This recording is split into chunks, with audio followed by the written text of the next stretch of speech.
Büyük şeytan Amerika'nın aklı noksan başkanı Trump'ın aldığı provokatif karar neticesinde dün ABD'nin büyükelçiliği Tel Aviv'den Siyonist işgal altındaki Kudüs'e taşındı.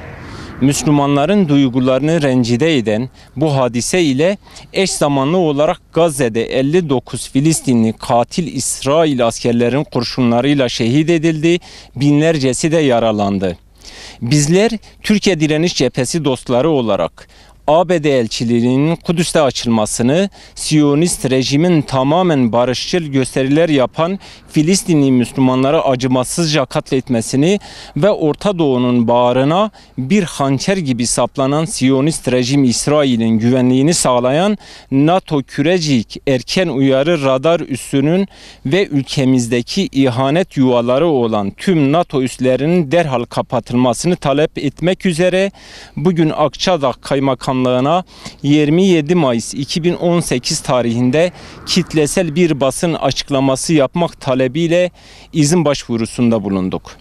Kamuoyunun da çok yakında takip ettiği gibi geçtiğimiz Aralık ayından bu yana hem Malatya Valiliğine hem de Akçadağ Kaymakamlığı'na bu konularla ilgili basın açıklaması yapma talebiyle 7 defa resmi müracaatta bulunmamıza rağmen her seferinde taleplerimiz reddedildi. Hükümetin Kudüs ve Filistin konusundaki haklı söylemlerine rağmen bizlere ABD, İsrail ve NATO'yu protesto etme izninin verilmemesine bir anlam veremiyoruz. Acaba bu karar yerel mülki amirlerinden mi yoksa iktidardan mı kaynaklanmaktadır merak ediyoruz. Bizimle beraber Türkiye kamuoyunun da bu konuya cevap aradığını biliyoruz.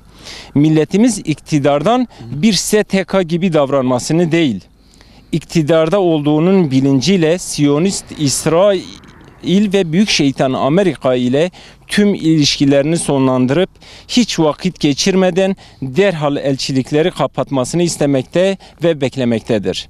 Siyonist rejim güçten anlamaktadır. Geçtiğimiz günlerde Direniş Cephesi adına Suriye'den Golan'daki stratejik Siyonist İsrail askeri üslerine düzenlenen füze saldırılarının yüreğimizi ferahlattığını ifade etmek isteriz. Bu vesileyle Direniş Cephesi'nin tüm bileşenlerini muhabbetle, sevgiyle, saygıyla selamlıyoruz.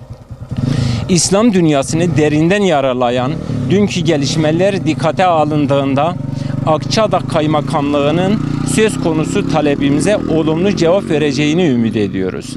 Bu vesileyle Türkiye'li Direniş Cephesi dostları olarak ABD ve Siyonist rejim İsrail'e hizmet eden NATO üsleri kapatılıncaya kadar bu haklı talebimizin peşinde olacağımızı ve kahrolsun Amerika, kahrolsun İsrail sloganını Anadolu'da yükseltmeye devam edeceğimizi bir kez daha ilan ediyoruz.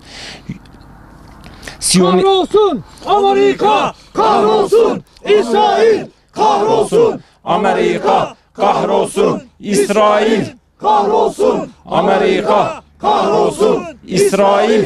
Siyonistler şunu iyi bilmeli ki her yerde onların enselerinde olacağız.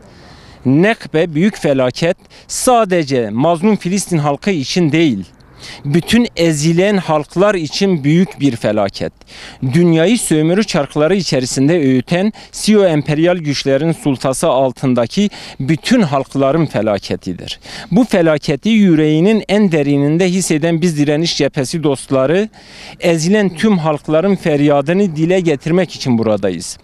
İsrail yeryüzünde var oldukça bu felaket bitmeyecek. Bu fasit kanser tümörü, bu terör şebekesinin yok oluşu adına ülkemizin ilk adım atmasını, yani Kürecik radar üssünü kapatmasını talep ediyoruz saygılarımızla.